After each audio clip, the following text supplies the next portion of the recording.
ধরেছেন। আমাদের সকলকে সেই শ্রীনামের সাধনার মহাসুযোগ প্রদানের জন্য তিনি এই ধরাধামে আবির্ভূত হয়েছিলেন।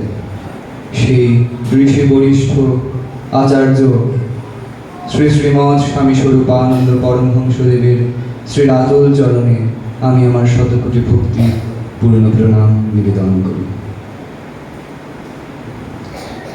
আজকের এই মহতী ধর্মসভার পরম সম্মানিত সভাপতি মহাশয়, যিনি আজ আমাদের এই অনুষ্ঠানের প্রধান অতিথির আসন অলঙ্কৃত করেছেন, আমাদের সর্বজন শ্রদ্ধেয় বিশিষ্ট ধর্মতত্ত্ববিদ ডাক্তার শ্রীমৎ যুগল ব্রহ্মচারী মহারাজজি, আজকের এই অনুষ্ঠানের সম্মানিত বিশেষ অতিথি শ্রী নির্মল ব্রহ্মচারীজি সহ সকল অতিথিবৃন্দ এবং আমার সামনে উপবিষ্ট আমার মাতৃপিতৃতুল্য গুরুজন বর্গ, প্রত্যেককে আমি আমার শ্রদ্ধা এবং ভক্তিপূর্ণ প্রণাম নিবেদন করি।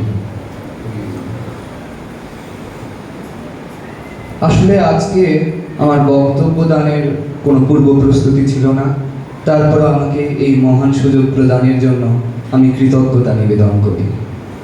আজকে আমি একটি সঙ্গীত পরিবেশনের প্রস্তুতি নিয়ে এসেছিলাম, তো তার রেশ ধরেই বলি।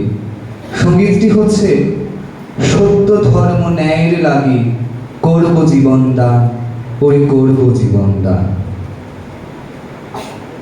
কিছুক্ষণ আগে সুমন মামা বলেছেন আজকের এই অনুষ্ঠানের সম্মানিত সঞ্চালক মহাশয় যে শ্রীগুরু নির্ভরে শ্রীনাম উজ্জ্বল, শ্রীনাম নির্ভরে বুক ভরা বল। আর কিছুক্ষণ আগে আমরা একটি সঙ্গীত শুনেছি যে মধুমাখা নাম জপিতে জপিতে জীবন যেন বহিয়া যায়। তো এই তিনটিকে সমন্বয় করে আমি বলতে চাই যে আমরা যে বলি যে সত্য ধর্ম ন্যায়ের লাগি করব জীবন দান, ওরে করব জীবন দান, সেই জীবন দান করার আগে তো এই জীবনকে আগে গঠন করতে হবে। সেই যে জীবন গঠনের প্রয়াস, সেই জীবন গঠনের প্রয়াস থেকেই আসে যে মধুমাখা নাম জপিতে জপিতে জীবন যেন বহিয়া যায়। এই নাম সাধনার মধ্য দিয়েই আমাদের এই জীবন গঠন করতে হবে, এবং সেই নাম সাধনার ফলে যে জীবন গঠন করব তার ফল হচ্ছে সেই নির্ভর, যে শ্রীগুরু নির্ভরে শ্রীনাম উজ্জ্বল, শ্রীনাম নির্ভরে বুক বরাবর। যখন এই নির্ভর আসবে তখনই তো আমি আমার এই জীবন দানের সামর্থ্য অর্জন করব। সত্য ধর্ম ও ন্যায়ের জন্য আমার এই জীবন আমি অকাতরে বিসর্জন দেওয়ার যোগ্যতা অর্জন করব। আজ আমি বিশেষ কিছু বলবো না, আমি সকলের কাছে প্রার্থনা করব যে সেই নির্ভর, সেই জীবন গঠন যেন আমি করতে পারি। আর মহারাজজির কাছে আমার শ্রদ্ধাপূর্ণ একটি প্রশ্ন নিবেদন করতে চাই যে এই যে নির্ভর, মহারাজজি প্রায় বলেন একটি গল্প যে একবার নারদমুনি যখন যাচ্ছিলেন তখন যে এক পাগল নারদমুনিকে জিজ্ঞাসা করেছিলেন, প্রভু কোথায় যাও? তো নারদমুনি বলেছিলেন যে আমি প্রভুর কাছে যাচ্ছি, হরির কাছে। তখন সেই পাগল নারদমুনিকে জিজ্ঞেস করলেন, তাহলে হরিকে বলো তো যে আমার মুক্তি কবে হবে? এরপর যেতে যেতে যখন এক সাধুর সাথে দেখা, তিনি বেশ সাধন ভজন করেন, তো তিনিও নারদমুনিকে প্রশ্ন করছেন যে প্রভু কোথায় যাও? নারদমুনি উত্তর দিলেন, আমি যাচ্ছি আমার হরির কাছে।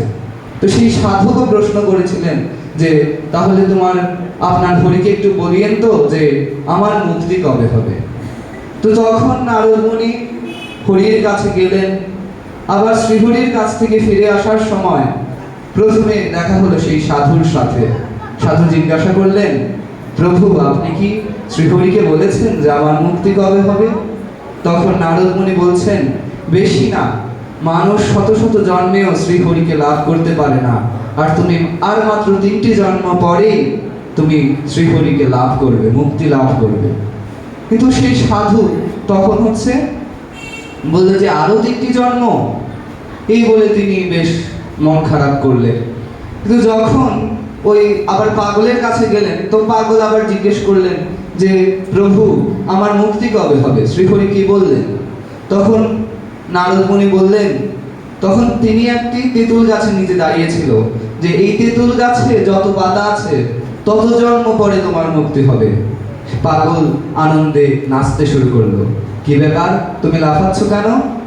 তখন সেই পাগল বলল, এই তেঁতুল গাছের পাতা সব তো একদিন পড়বে, আমার মুক্তিও একদিন ঠিকই হবে। তো তখন দৈববাণী হলো, হে পাগল, তুমি মুক্ত আজ থেকে। এই যে নির্ভর, তো মহারাজের কাছে আমার প্রশ্ন, এই নির্ভর আমরা আসলে কিভাবে অর্জন করব? এই যে এই নির্ভর অর্জনের আসলে পথটা কি? তো মহারাজের কাছে এই প্রশ্ন নিবেদন করি এবং আপনাদের সকলকে প্রণাম জানিয়ে আমি আমার সংক্ষিপ্ত বক্তব্য এখানে শেষ করছি। হরি ওম জয় গুরু।